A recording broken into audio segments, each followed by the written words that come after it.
রমাদানে, আসন্ন রমাদানে আমাদের 60টি করণীয়। 1 নাম্বার করণীয়, এই রমাদানকে আপনি কোরআনময় করে তুলুন। কোরআনময় করে তুলুন 2025-এর রমাদান। এই হচ্ছে আজকের প্রোগ্রামের স্লোগান। জোরে বলেন ঠিক কিনা?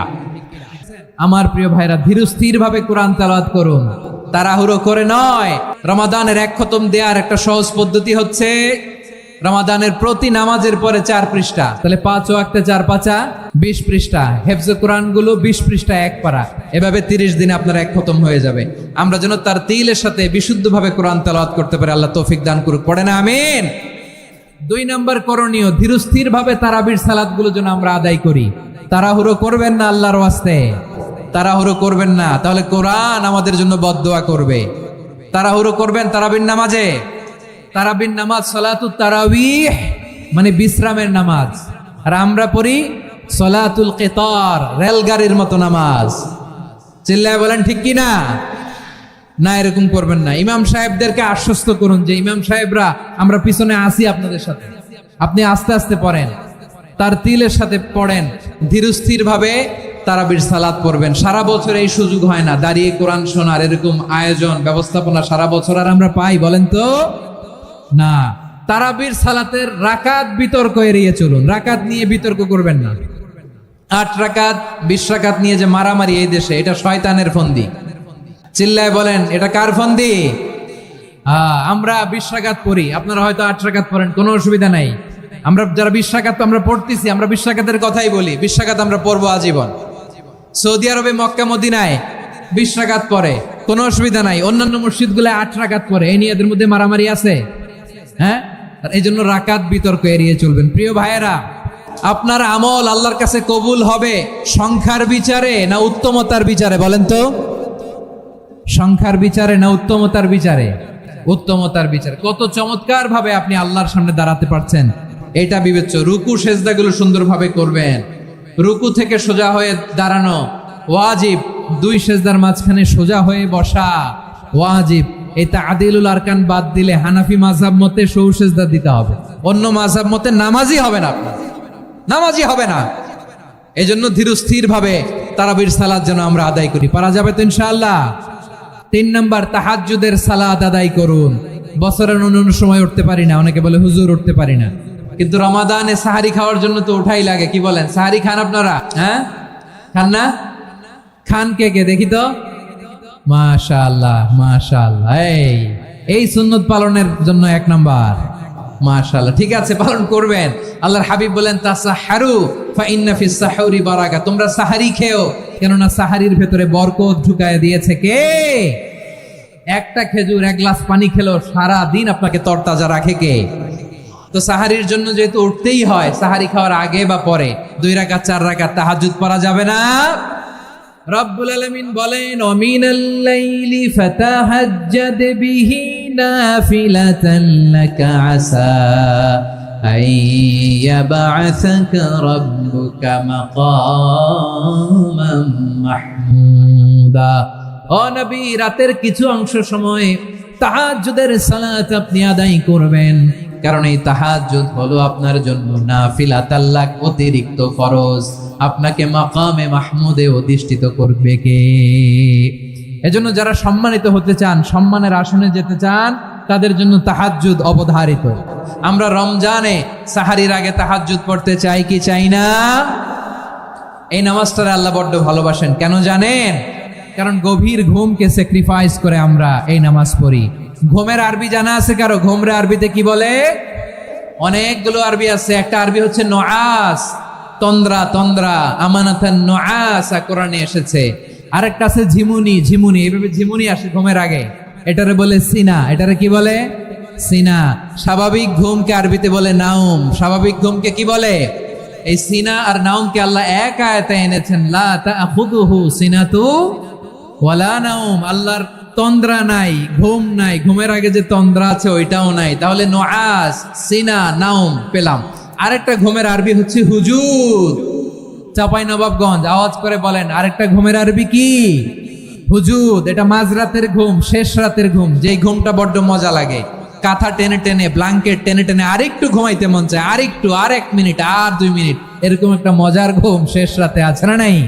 এই শেষ রাতের ঘুম এই হুজুদের ঘুমকে স্যাক্রিফাইস করে যেই সালাত পড়া হয়, ওই সালাতের আরবি নাম হচ্ছে সলাতুল হুজুদ বা সলাতুত তাহাজ্জুদ। চিল্লায় বলেন আল্লাহু আকবার। এজন্য আল্লাহ তাআলা এই তাহাজ্জুদের সালাতকে এত পছন্দ করেন। পড়বেন তো রমাদানে। 4 নম্বরে মুক্ত হস্তে দান করুন, মুক্ত হস্তে দান করুন। ওয়ামা আতাইতুম মিন যাকাতিন তুরিদুনা ওয়াজহাল্লাহি ফাউলাইকা হুমুল মুদঈফুন।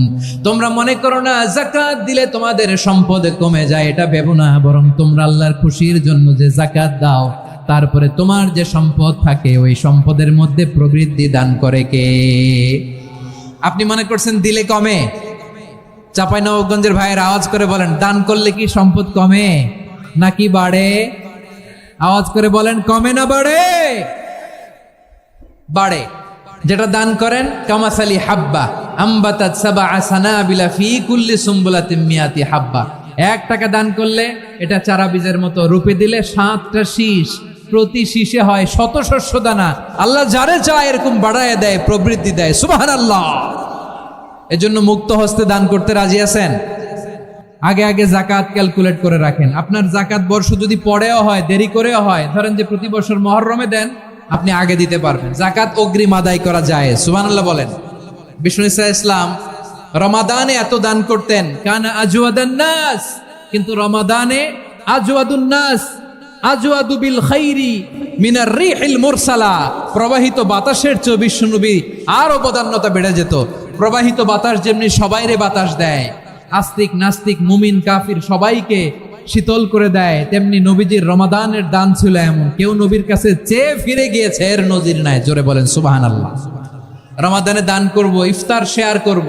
কাউকে ইফতারি করালে সারাদিন রোজা রেখে তার যে সওয়াব, আপনি ইফতার করানোর কারণে আপনার আমলনামায় ওই সওয়াব আল্লাহ ঢুকায় দিবেন। পড়েন সুবহানাল্লাহ। সাহাবারা বললেন, নবী আমরা গরিব মানুষ, ইফতারি খাওয়ানোর পয়সা নাই। আল্লাহর হাবিব বললেন, ওয়ালাউ বিমাজকাতি লাবান, 1 ঢোক দুধ, ওয়ালাউ বিতামরা, 1টাও খেজুর, ওয়ালাউ বিশারবাতিমা, 1 ঢোক পানি খাইয়েও যদি কারো রোজা ভাঙাও, তারপরে ওই সওয়াব তোমার আমলনামায় দিবে কে? তাহলে মুক্ত হস্তে দান করুন, 4 নাম্বার। 5 নাম্বার হচ্ছে কদর তালাশ করুন। রমজানের সবচেয়ে দামি সময়।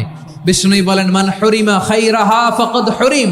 যে কদর মিস করলো সে সব মিস করলো, হি ইজ দ্য লুজার।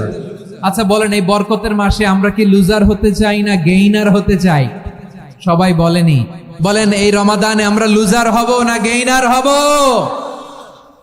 ইন্না আনজালনাহু ফি লাইলাতিল কদরি ওয়া মা আদরাকা মা লাইলাতুল কদর লাইলাতুল কদরি খায়রুম মিন আলফি শাহর। পড়েন আল্লাহু আকবার। লাইলাতুল কদরি খায়রুম মিন আলফি শাহর, 1000 মাসের চেয়েও সেরা। 1000 মাসে হয় 83 বছর 4 মাস। 83 বছর 4 মাস টানা ইবাদত করলে যেই সওয়াব, কদরের রাতে ইবাদত করলে অতটুকু সওয়াব আপনি পাবেন, আল্লাহ সেটা বলে নাই। আল্লাহ বলে তার চাইতে বেশি সওয়াব দিয়ে আপনার আমলনামা ভরে দিবে কে? কদর যেন মিস না হয়। 21, 23, 25, 27, 29 নাকি খালি 27? আপনারা কি খালি 27? হ্যাঁ না, ফালতামিসু ফিল আশরিল আওয়াখিরি ফিল মিনাল ভিতরি। রমজানের শেষ দশকের বেজর রাতগুলোকে কদর হিসেবে তালাশ করো। আল্লাহর হাবিব সাল্লাল্লাহু আলাইহি ওয়াসাল্লাম শেষ 10 দিন টানা ইবাদত করতেন, টানা ইবাদত। ইদা জাআল আশরু আহিয়াল লাইলা আইকাদা আহলা ওয়া জাদ্দা ওয়া শাদ্দাল মিজার। সারা রাত জেগে ইবাদতের নজির নবীজির নাই, শুধু রমজানের শেষ দশক ছাড়া। সুবহানাল্লাহ বলেন। নিজেও ঘুমাতেন না। ফাতেমা রাদিয়াল্লাহু তাআলা আনহু, আলী রাদিয়াল্লাহু তাআলা আনহু কাউকে ঘুমাতে দিতেন না, সবাইকে জাগিয়ে তুলতেন। আমরা সারা রাত জেগে ইবাদত করব। রাজি আছেন তো? কদর যেন আমাদের মিস না হয়। আজকে থেকেই ক্যালেন্ডারে মার্ক করে রাখেন। সব কাজ পেছনে ফেলে, সব ব্যস্ততাকে পেছনে ফেলে ইবাদতের জন্য আমরা প্রস্তুত থাকবো কদরের রাতে। কোনোভাবে কদর যেন আমাদের মিস না হয়, ইনশাআল্লাহ। বলেন তো সবাই। 6 নম্বরে পারলে ইতিকাফ করবেন। আল্লাহর হাবিব সাল্লাল্লাহু আলাইহি ওয়াসাল্লাম প্রতি বছর 10 দিন ইতিকাফ করতেন। যে বছর ইন্তেকাল করবেন সে বছর 20 দিন ইতিকাফ করেছেন। আপনি বলবেন হুজুর এতেকাফ না করলে সমস্যা কি? আমার নবী একটা ইবাদত সারা জীবনেও ছাড়ে নাই, আর আপনি জীবনে একবারও করেন নাই। এবার হিসাব আপনার কাছে, হিসাব আপনার কাছে। না পারলে অন্তত রাত্রি বেলাগুলো মসজিদে কাটাবেন। পারবেন তো ইনশাআল্লাহ? সব শেষে শিশু এবং নারীদের ব্যাপারে বিশেষ খেয়াল রাখবেন। শিশুদের রমাদানের ব্যাপারে উৎসাহ দেন, তাদের প্রস্তুতি নেওয়ান, তাদেরকে রোজা রাখতে দিবেন। আমার ভাইয়েরা এবং বোনেরা, পর্দার আড়ালে মায়েদেরকে বলবো, চাপাই নবাবগঞ্জের মায়েরা, একদিন দুই দিন না খেয়ে থাকলে আপনার ছেলে মেয়ে মারা যাবে না। ঠিক কিনা বলেন? ওদেরকে উৎসাহিত করেন, ওদের ছোট্ট যারা রাখতে দেন, বলেন যে বাবা সকাল থেকে দুপুর পর্যন্ত না খেয়ে থাকলে তোমার অর্ধেক রোজা, এরকম 2 দিন অর্ধেক মিলে তোমার 1 রোজা। এরকম আমি কত রোজা রাখছি ছোটবেলায় কোনো হিসাবই নাই। আমার দাদি বলতো সকাল থেকে না খেয়ে দুপুর 12টা পর্যন্ত রাখলে নাকি অর্ধেক হয়, এরপরের দিন অর্ধেক, 2 অর্ধেক মিলে 1 রোজা। এটা তো আসলে রোজা হয় না, কিন্তু তাকে উৎসাহ দেয়া। ইফতার প্রোগ্রামগুলোতে নিবেন আমাদের বাচ্চাদেরকে, দেখবেন যে ওর ক্ষুধা লাগতেছে, খায় না, কারণ কেউ খায় না। একজন আজান দিচ্ছে, সবাই খেজুর নিয়ে ইফতার করতেছে। এই দৃশ্য, এই ট্র্যাডিশন, এই ইবাদত, এই তারবিয়া ওর আগামীর জীবনটাকে সুন্দর করবে। চিল্লায় বলেন ঠিক কিনা? এভাবে আগামীর প্রজন্মকে আমাদের গড়তে হবে। শিশুদের রোজার ব্যাপারে প্রস্তুতি নিন, উৎসাহ দিন। আর নারীদেরকে কষ্ট দিবেন না। সারা দিন পেঁয়াজু, আলুর চপ, বেগুনি, পাকোড়া, ছোলা, মুড়ি, শরবত, রুয়াবজা আছে না নাই? বানাতে বানাতে আমাদের বোনেরা কাহিল হয়ে যায়, আর তারাবি পড়তে পারে না, ইবাদত করতে পারে না। আমরা যেন আমাদের বোনদের প্রতি ইহসান করি। পারবেন তো সবাই?